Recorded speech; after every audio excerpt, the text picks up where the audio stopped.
Olá, pessoal. Boa noite. Que Jesus nos abençoe. Estamos aqui em mais uma live de quinta. Na verdade, live de quintas, que parece que é live de quinta categoria, mas não é. Né? O nosso espacinho das quintas para a gente se unir, para a gente entrar em sintonia com o que a nossa casa, o nosso celeiro de luz nos oferece de melhor, né? Mais nobre.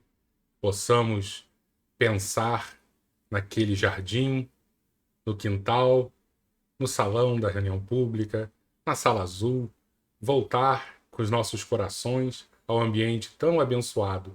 E logo em breve voltaremos realmente, fisicamente, a conviver, a poder nos abraçar. Devem ter reparado que eu criei uma telinha nova, né, de chat, justamente para poder ler algumas coisas e interagir mais com vocês. Porque meu filho, já falei, ele sempre, pai, você tem que interagir com as pessoas. As pessoas gostam de interação. Live é isso, live não é palestra. Você falar, não poderia gravar. Né, ó, completa dias que minha irmã faleceu. Sim, esse foi o objetivo. Né? Nosso grande objetivo, né, além de tentar trazer informações que vão nos instruir, é o objetivo do cristianismo, o objetivo do espiritismo é justamente esse: tentar trazer conforto às pessoas. E num período desse de pandemia, um período tão complicado, onde a gente acaba perdendo as pessoas, né? Perdendo entre aspas, né? Porque o nosso tema de hoje é a morte não existe.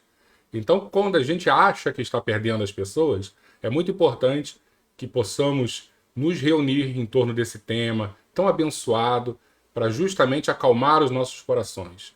Porque a dor chega, a saudade aperta, né? Mas o que nós precisamos ter é manter a calma e manter principalmente essa sintonia com Deus, com Jesus, com os bons espíritos, para termos certeza que em algum lugar essa pessoa que partiu, né, um filho, um irmão, um pai, uma mãe, um amigo, está acolhido, está recebendo o que há de melhor na espiritualidade.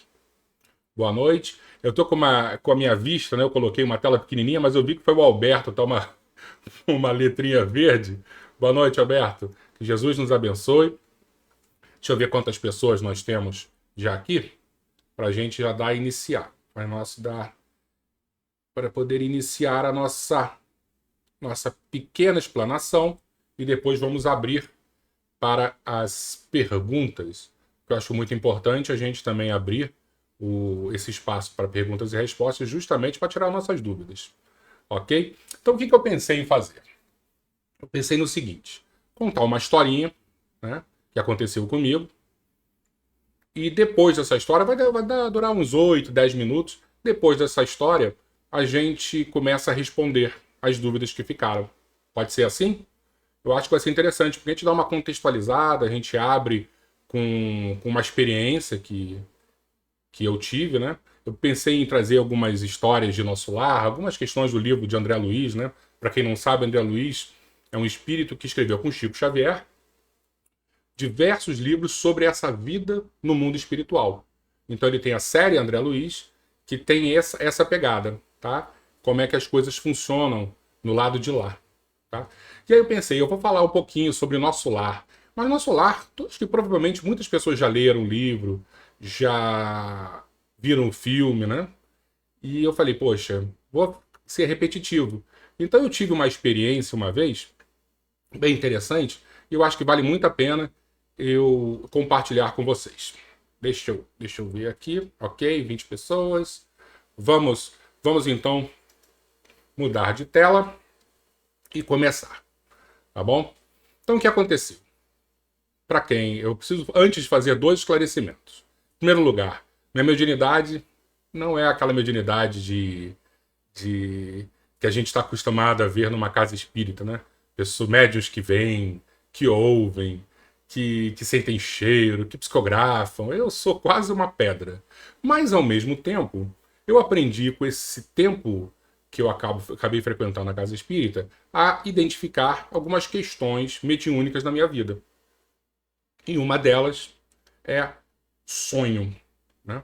Então, eu tenho alguns sonhos que eu me lembro perfeitamente.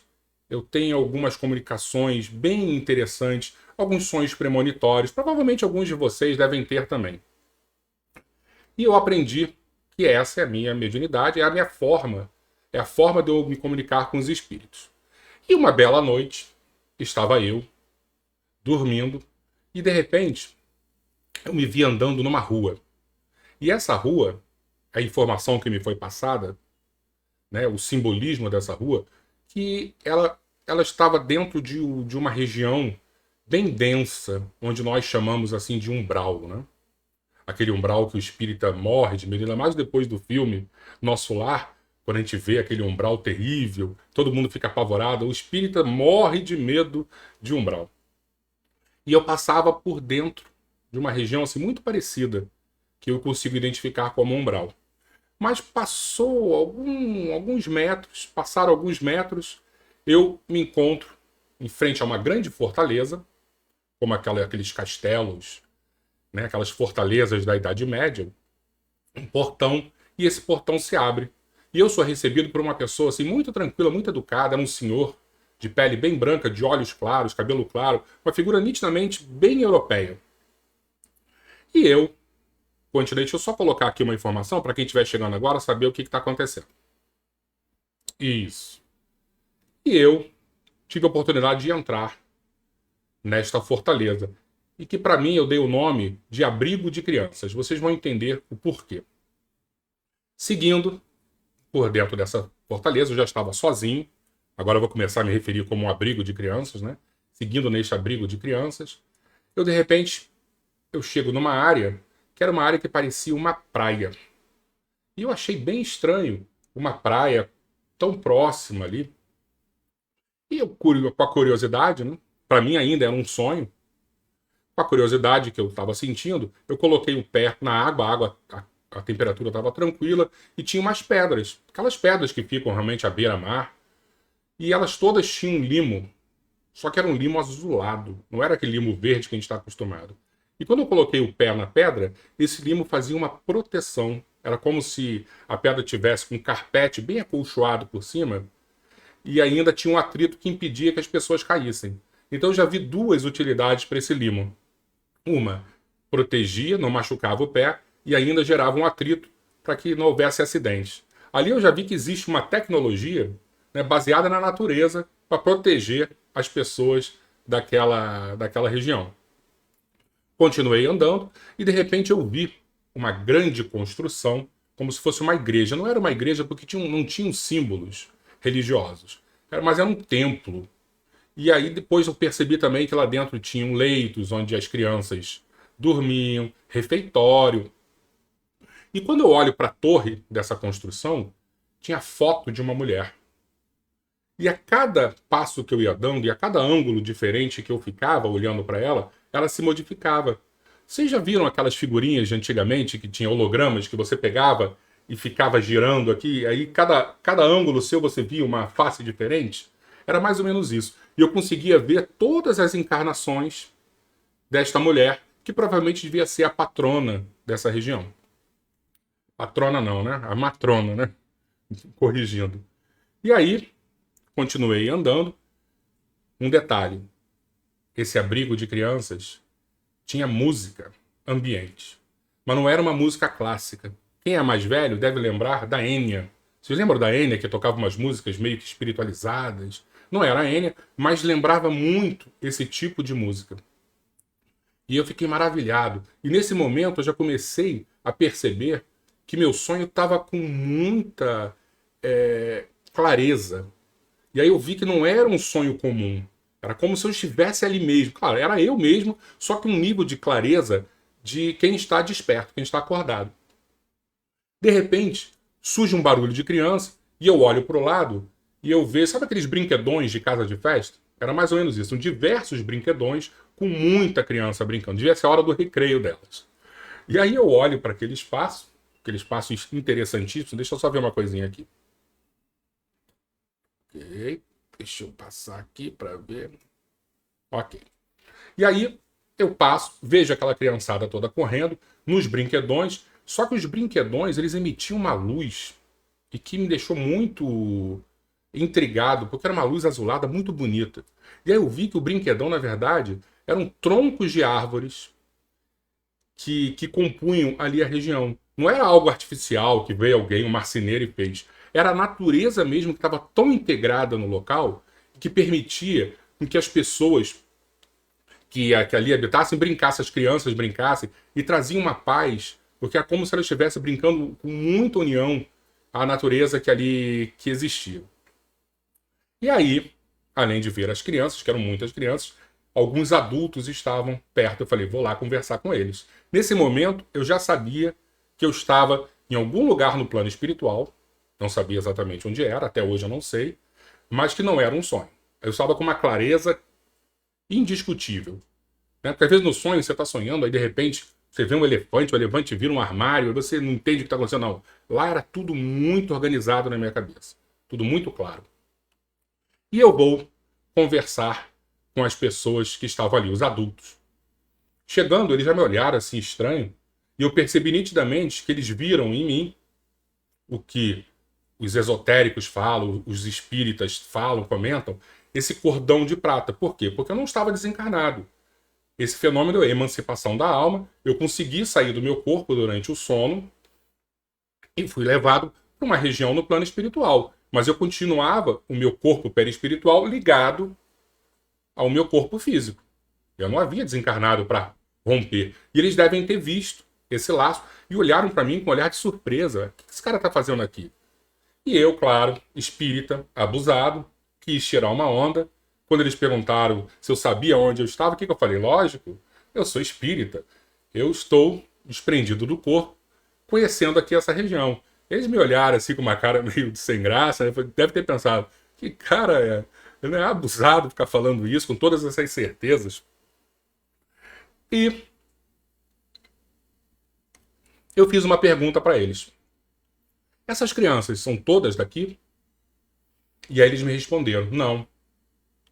Muitas são desencarnadas e que estão aqui em processo de adaptação, mas outras crianças são seus mentores espirituais. Mentor para gente, para nós espíritos, seria o anjo da guarda, né? Que eles reduziram a forma perispiritual de adulto para criança para interagir com os pequenininhos ali e trazer o amor que os dois sentem, né? Porque o nosso mentor espiritual nos ama profundamente, está do nosso lado desde que nós estamos preparando a nossa encarnação. E nesse momento, por exemplo, eles reduziram a forma para justamente trazer essa paz. E eles disseram blindar as crianças de toda a dor natural do pai, da mãe que está desesperado porque acabou de perdê-lo. Então, como se as crianças estivessem ali com seus mentores, os mentores com aquela roupagem de criança, e eles estavam tão à vontade porque já comungavam da energia dos mentores que não conseguiam perceber o sofrimento dos pais que ficaram encarnados. E eu estava maravilhado, olhando, mas feliz da vida por estar ali, e de repente eu olho e vejo algo que me intrigou profundamente.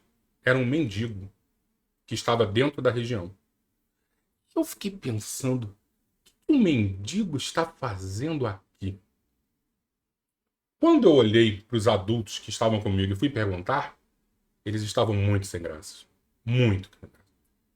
Eles leram meu pensamento e antes de eu fazer a pergunta para eles, eles já sabiam que eu estava completamente enganado e ficaram sem jeito de me responder. Quando eu voltei a olhar o suposto mendigo, as crianças viram que ele estava chegando e todas saíram do brinquedão e foram correndo abraçá-lo. Nesse momento eu vi, não é um mendigo. É alguém muito importante deste abrigo de crianças.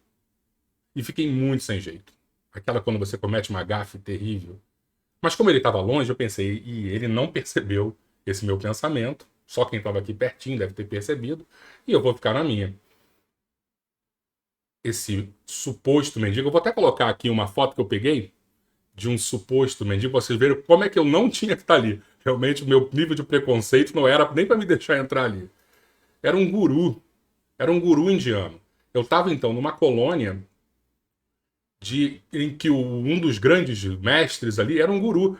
E eu achei que, coitado, era desse nível de preconceito que eu tenho, a cor mais escura, o cabelo aquele cabelo como vocês viram ali, barba. Eu fiquei...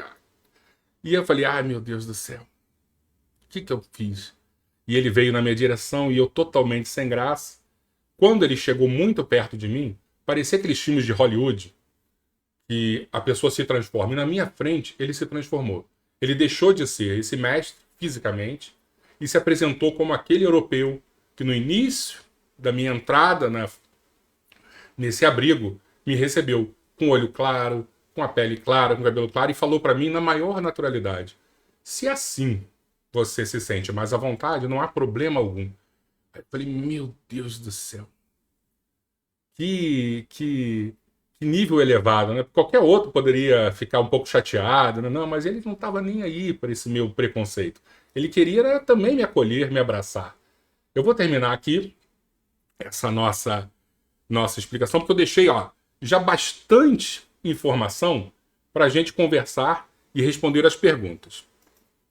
Deixa eu voltar aqui para ver onde nós estamos. Tem muita gente falando, manda boa noite.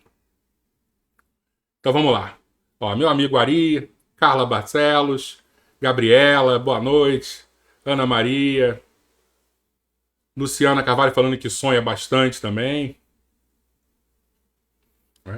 Então, se vocês ficarem à vontade para fazer perguntas, essa é a hora.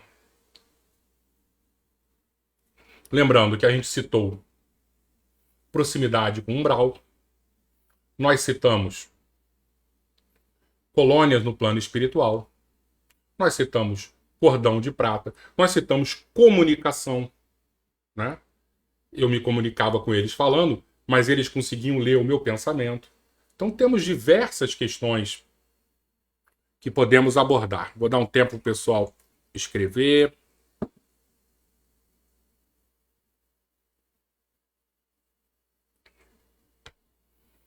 E se o pessoal ficar com vergonha, não escrever, eu mesmo vou fazer pergunta e vou sair respondendo. Só que as minhas perguntas vão ser fáceis, porque eu não vou fazer nenhuma pergunta difícil para mim. Quando morremos, imediatamente somos conduzidos para uma colônia? Não, não imediatamente. Mas somos, de alguma maneira, acolhidos. Isso é muito legal. Imagina, Luciano, imagina, a gente desencarna e eu frequento uma igreja, frequento um centro espírita, frequento algum templo religioso. Provavelmente e geralmente esses templos religiosos possuem, né, áreas específicas de acolhimento. Então, lá no nosso celeiro de luz, a gente frequenta. Os frequentadores que desencarnam, a maioria das vezes, são acolhidos lá. Lá tem enfermaria no plano espiritual, né, como fosse um anexo no plano espiritual do plano físico. E existe ali já um tratamento, porque não é tão simples. Quando a gente desencarna, a maioria das vezes, a gente faz a passagem com um certo nível de desequilíbrio. Vocês já tiveram essa experiência de estarem dormindo e, de repente, acorda no meio da noite. E você olha para o quarto, você não sabe onde você está, você não sabe quem é você. Os espíritos nos falam sobre isso. Esse nível de ainda você ficar perdido, né, desequilibrado, justamente nesse momento de transição. Mas com o tempo vai passando, os espíritos vão reconduzindo a nossa normalidade psíquica, né? A gente vai começando a compreender mais as coisas, mas não é imediatamente que a gente sai daqui e já vai para uma colônia mais distante. E nem todos conseguem ir para essas colônias. Deixa eu voltar aqui, porque houve algumas outras perguntas, e a gente vai passar. Margarete, todos os espíritos precisam passar no umbral até serem socorridos, como o nosso lar menciona? Ótima pergunta também, Margarete.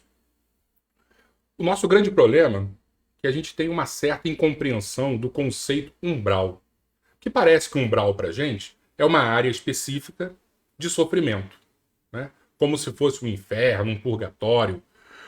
Vamos imaginar um umbral como se fossem grandes regiões, né, que o nosso planeta possui. Então, como se fosse a atmosfera. Você tem a primeira parte da atmosfera, que é mais densa, até uma última parte que é muito menos densa. Eu estudei há pouco tempo isso com meu filho, ele está na escola, e eu lembro da estratosfera, troposfera, né? Cada uma tem uma certa densidade específica. Então, quando a gente desencarna, vamos pegar aquela informação que eu dei para a Luciana no início. A gente vai ficar um tempo na enfermaria da nossa casa espírita, para o nosso restabelecimento. Onde nós estamos? No umbral. Por quê? Mesmo quem esteja protegido, com espíritos que nos amam, a gente está numa área bem próxima da crosta terrestre e que isso seria um umbral bem denso.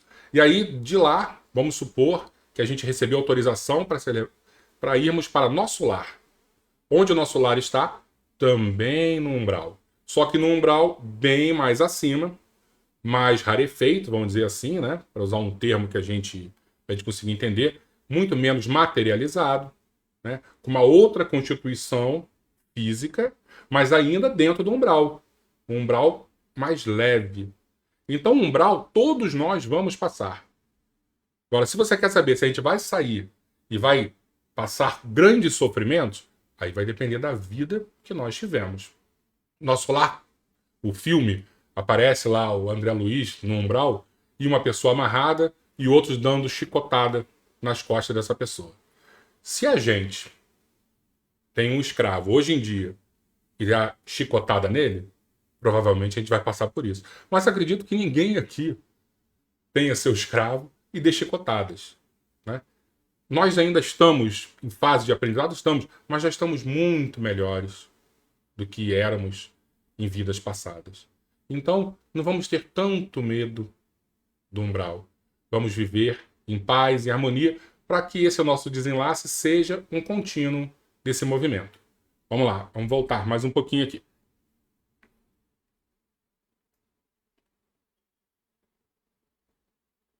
Ó, a Soraya falou que tem medo de estar sofrendo. Reze bastante, Soraya. Reze bastante, tá? Porque as orações são ótimas, ótimas para os espíritos. Não sofra, né?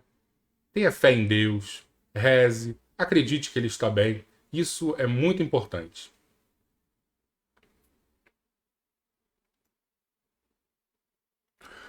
A Eliane perguntou: o doente mental, quando desencarna, precisa de muito tempo no hospital espiritual? Ó, essa é uma pergunta muito boa também. Não existe mágica. Se você tem qualquer tipo de problema físico, esse problema físico vai estar refletindo um problema do seu perispírito, a maioria das vezes.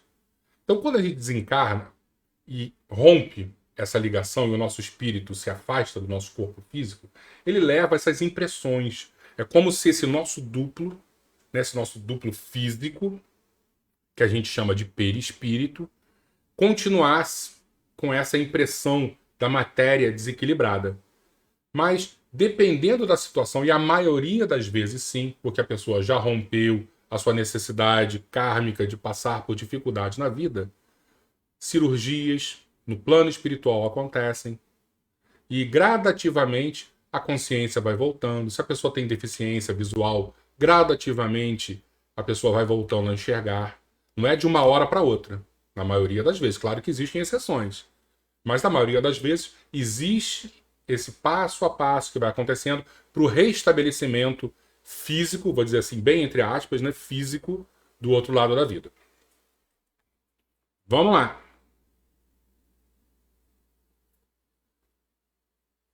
Soraya, eu vi aqui, vamos colocar, manda o nome dela, por favor, que a gente vai colocar o nome das pessoas também na área das preces, tá? Que ajuda bastante. A Vânia perguntou: quando sonhamos com nossos entes queridos, pode ser em algum momento uma mensagem, uma forma de sabermos como estão? Perfeita pergunta, bem interessante também, Vânia. Por quê? Os espíritos dizem que os nossos sonhos, a grande maioria das vezes, é algum tipo de reflexo da nossa vida atual. Então, vamos supor, eu vou ter uma prova amanhã na faculdade. Tenho um trabalho para entregar, né? E meu chefe é muito chato, muito exigente. É claro que eu vou dormir e vou sonhar que eu perdi a papelada, ou que eu estou na prova e eu não tenho a caneta. Por quê? Porque a maioria dos nossos sonhos envolve esse tipo de questão, tá? Outra parte, Gabriela, nossa amiga que é psicóloga, ela sabe exatamente isso, é reflexo do nosso inconsciente. Então, muitas das vezes, esse sonho não tem a ver com a preocupação, mas tem a ver com questões do meu inconsciente, né? Aquela Freud explica, né? Onde o inconsciente está tentando, de alguma forma, aparecer para a gente. E a menor parte são os sonhos que têm esse teor de espiritualidade. Mas nós não podemos descartá-los, porque eles também acontecem. Né? Eu, por exemplo, eu tenho essa certa facilidade de lembrar desses sonhos e identificar.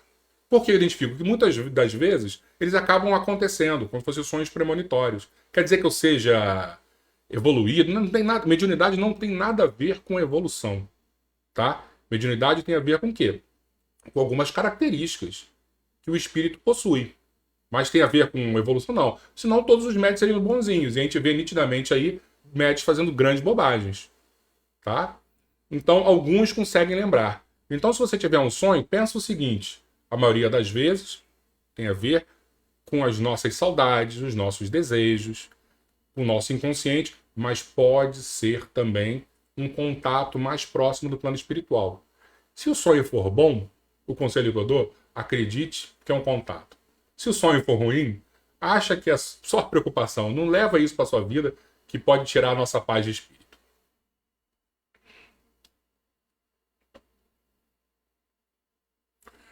Beatriz Santos perguntou: como nossas preces chegam aos que desencarnaram? Bons pensamentos acabam chegando.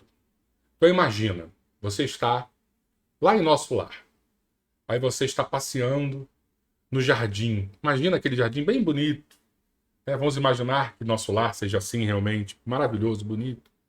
E de repente você está olhando assim para aquela natureza e aí você percebe uma paz maior ainda do que você está sentindo. Pode ter certeza que alguém está rezando por você. A gente muitas das vezes não vai ter esse conceito, né, claro, objetivo, mas a paz, a tranquilidade daqueles que oram pela gente acabam trazendo esse nível de equilíbrio na nossa tela mental, no nosso pensamento, né, no nosso psiquismo. Tá? E o contrário também. Se você está num lugar e você começa a se sentir mal, pode ter certeza que alguém, muitas das vezes, está desequilibrado. Não desejando mal, né, mas está desequilibrado. Por isso que a gente precisa, e mais uma vez, não estou dizendo não sofrer, porque sofrer faz parte com as perdas, né? Não ficar triste, não chorar, que tudo isso é normal. A gente não pode colocar nosso sentimento dentro de uma lata, fechar e acabou. Isso é uma grande bobagem. Mas sofrer com resignação, chorar de saudade, mas lembrando que vamos voltar a nos encontrar. Né? Isso tudo ajuda demais aqueles que foram. E, mais uma vez, ajuda demais também a gente que ficou. Que temos todo o direito de sofrer. E faz parte. Mas, ao mesmo tempo, existe um limite. E é isso que a gente precisa. Abraçar uma fé, abraçar uma causa, um propósito, para justamente a gente tentar se libertar pouco a pouco desse sofrimento. Vamos lá.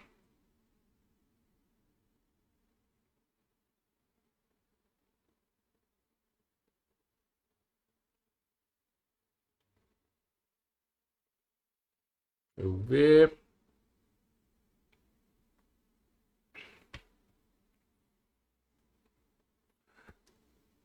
Isso. Vamos esperar mais. Eu vou deixar depois do. Aqui, Leco. Vida e morte são dois estágios para o progresso do espírito imortal? Pô, ótimo, Albertinho. Exatamente. A gente precisa, os espíritos dizem, que nós precisamos estar num corpo físico, no mundo material, porque isso nos impulsiona para frente. Né? Porque imagina, eu no plano espiritual não evoluo? Claro que evoluímos. Né? Mas o progresso que acontece quando estamos no plano material é como se fosse um catalisador dessas transformações. Facilita e ajuda, empurra a gente para frente. Então faz parte, né, da programação divina a gente viver num corpo de carne. Mas faz parte também, esse mesmo corpo de carne, ficar para trás e a gente voltar ao nosso estado natural, que o nosso estado natural não é o estado encarnado. Nosso estado natural é o estado espiritual, desencarnado, onde lá nós temos todas as nossas potencialidades, todas as nossas formas de fazer o bem ou fazer o mal são muito mais livres. E é por isso que a gente de vez em quando precisa vir para o mundo físico, né? Para dar uma freada nisso e dar corrigida de rotas. E por isso que quanto mais a gente vai se espiritualizando, mais a gente vai evoluindo, menos necessidade de voltar para o plano físico. Por quê? Porque a gente já está precisando de menos forma de corrigenda, tá?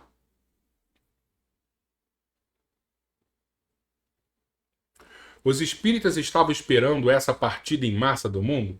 Boa pergunta. Por quê?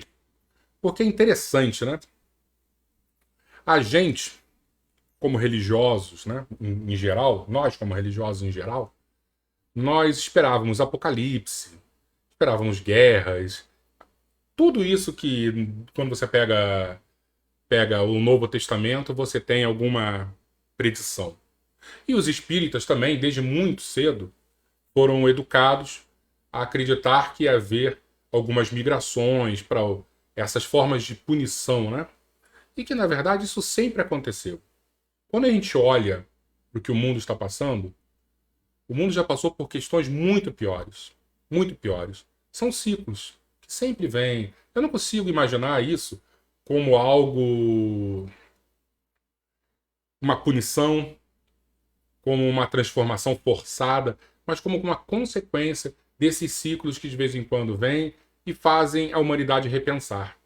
Quer dizer, por exemplo, quando eu escuto, todas as pessoas que estão passando por essa crise na pandemia vão sair melhores. Não é de jeito nenhum, gente. Cada um é cada um, né?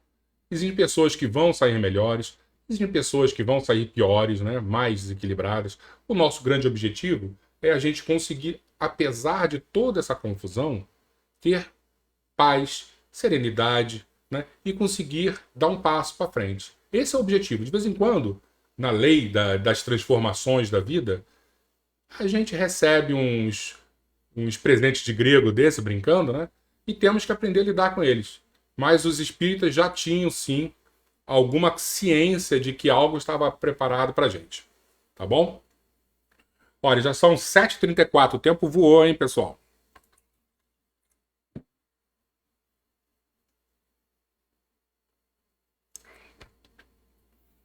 Eu gostei, tô gostando bastante da participação de todos aqui.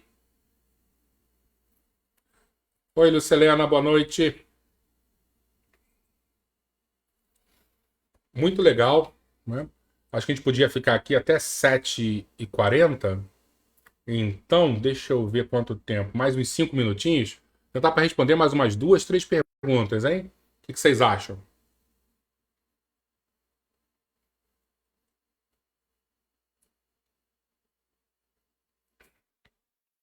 Meu sonho na próxima live é botar meu filho como estagiário, para ele selecionar as perguntas, formatar tudo direitinho, para não ficar olhando para um lado, para facilitar minha vida.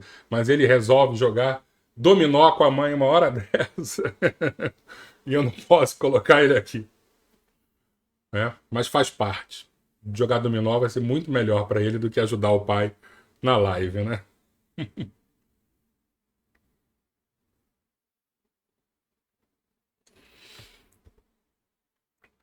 Então, para a gente já ir finalizando, o que é mais importante para todos nós aqui, além da gente tentar entender um pouquinho como é que é a vida no plano espiritual, como é que as coisas funcionam, é a gente ter resignação. Porque todos nós vamos passar por perdas, todos nós passamos por dores, sofrimentos, né? E esse momento de olhar para dentro e enxergar a providência divina, né, de alguma forma nos conduzindo por alguns caminhos, né, faz parte. Então, como Chico Xavier contava a história da vaca e do bezerrinho. A vaca tinha que atravessar um riacho, mas ela não ia de jeito nenhum. E se ela ficasse ali naquela margem do rio, seria muito perigoso para ela e para o filhote. Então, o que as pessoas fizeram? pegaram o filhote e levaram para o outro lado do rio.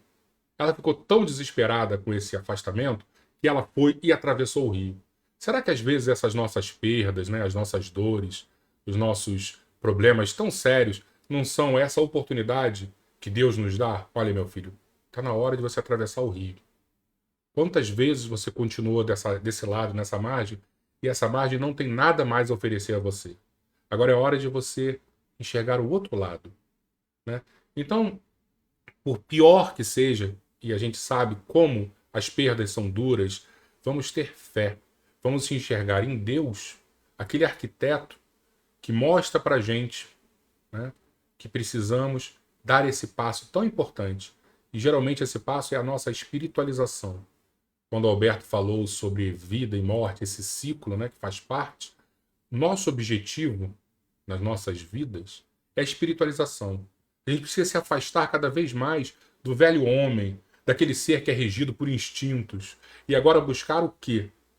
A paz, a serenidade, a espiritualidade, o amor, a humanidade inteira como fazendo parte do seu grupo, e não mais eu e a minha prole, né? Não mais o meu instinto de sobrevivência e meu instinto de perpetuação da espécie. Somos muito maiores como humanidade. E às vezes essas tormentas, né, essas dores fazem com que a gente perceba muito mais quem nós somos e qual é o nosso objetivo na Terra. Deixa eu ver se temos mais alguma perguntinha.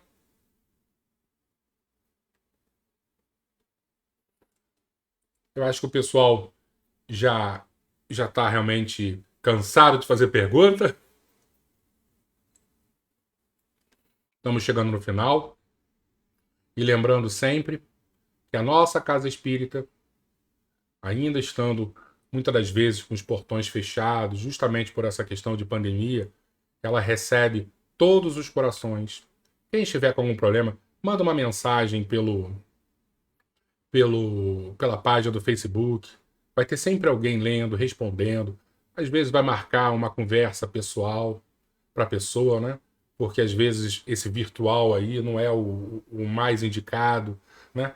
Então não se ache perdido, abandonado, por pior que esteja a sua situação, né? E todos nós passamos por medos, por angústias. Ah, mas e você, Leco? Eu sou o maior medroso. Quando eu falo de morte aqui, eu fico falando, mas eu tenho um medo danado de morte, né? Então não vamos achar, não, porque a espírita é diferente, não. Todos nós temos as nossas angústias, nossos medos, e faz parte, né? Temos o atendimento fraterno e uma equipe que é muito boa, né? Que está preparada para abraçar a gente, para nos confortar. Não vamos perder essa chance. Então, qualquer questão, qualquer problema, manda mensagem para a gente. Vamos, de alguma forma, tentar ajudar. E quando a gente ajuda alguém ou tenta ajudar, o que acontece? Nós somos ajudados, somos socorridos. Isso é uma grande troca. Nosso lema é ainda mais unidos. Tá bom? Então, para a gente finalizar, eu vou sugerir uma prece para que possamos juntos finalizar, lembrando que os espíritos sempre... Viu? A gente não sabe quando a gente vai vê-lo de novo, né? Porque ela havia a pergunta da pessoa que perdeu o sobrinho com Covid. Deixa eu ver o nome dela que eu não enxergo daqui. Fabiano, né? Fabiano, acho que eu lembro do Fabiano. O Fabiano mandou uma mensagem pra gente também no Facebook há um tempo, né? E a gente não sabe quando você vai reencontrá-lo. O que a gente sabe é, faz parte da programação dele. Ninguém vai antes da hora. Fazia parte desse processo evolutivo. A dor é enorme. Continue rezando. Permita-se sofrer. Faz parte do sofrimento. Permita-se chorar. Faz parte. Mas tenta. Se eu puder dar o conselho de alguma forma, tenta manter a fé. Manter a tranquilidade. A dor vai existir. Mas manter a serenidade e a fé em Deus, sabendo que Ele está amparado. Isso é muito importante. Principalmente para você e para Ele. Porque essa tranquilidade que a gente tem, apesar das nossas dores, acaba acalmando, ajudando na recuperação. Vamos manter a fé. Então, vamos fazer a nossa prece final, porque a gente já avançou bastante. Agradecendo a Deus e lembrando que os bons espíritos pedem muito que a gente possa unir as nossas forças, unir os nossos pensamentos, as nossas orações, porque está todo mundo meio perdido, todo mundo sofrendo, e se a gente unir esse o nosso íntimo, onde nós temos um pouquinho de coisas boas, quanto somada essa energia pode ser produtiva para o mundo espiritual. Então vamos nos unir e vamos orar. Mestre Jesus, querido amigo, aqui estamos reunidos em seu nome, na nossa noite de quintas-feiras, agradecendo em primeiro lugar, porque sabemos que estamos amparados por Ti. Além de agradecer, vamos também oferecer o que tivermos de melhor, o nosso amor, a nossa paz, as nossas boas energias, o nosso sorriso, o nosso ouvido, a nossa atenção àqueles que precisam de alguma forma falar, desabafar. Vamos oferecer um pouquinho de nós. Não existe amor maior do amigo que doa a sua vida. Que possamos ser esse amigo. Doar a vida, às vezes, é doar apenas uma parte do seu tempo. E, às vezes, olhar com compaixão, sem julgamentos. Apenas sorrir quando a pessoa está necessitando. Mestre amado, além de agradecer e doar, também pedimos, Senhor, pedimos a clareza necessária para que possamos compreender o nosso papel no meio desta tormenta. Sabemos que Jesus está no leme de nossas vidas. Mas sabemos também que somos frágeis, que a nossa fé é pequena, que o nosso compromisso com a embarcação, às vezes, não nos é conhecido. Por isso, ajuda-nos a entender o nosso papel no meio dessa dor toda. E que unidos em Teu nome, Senhor, possamos finalizar o nosso estudo com os corações repletos de alegria e graça por estarmos juntos de Ti. Fica conosco, Senhor, hoje e sempre. Assim seja.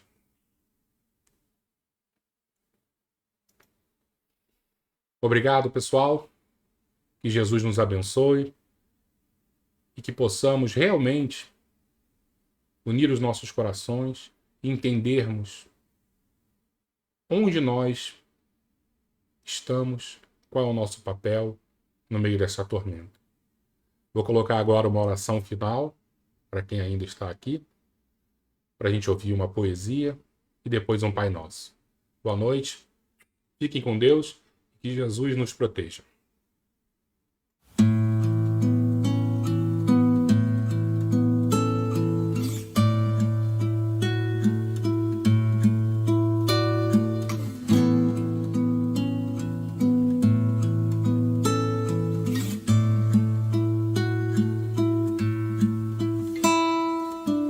Pai nosso que estais nos céus, na luz dos sóis infinitos, Pai de todos os aflitos deste mundo de escarcéus.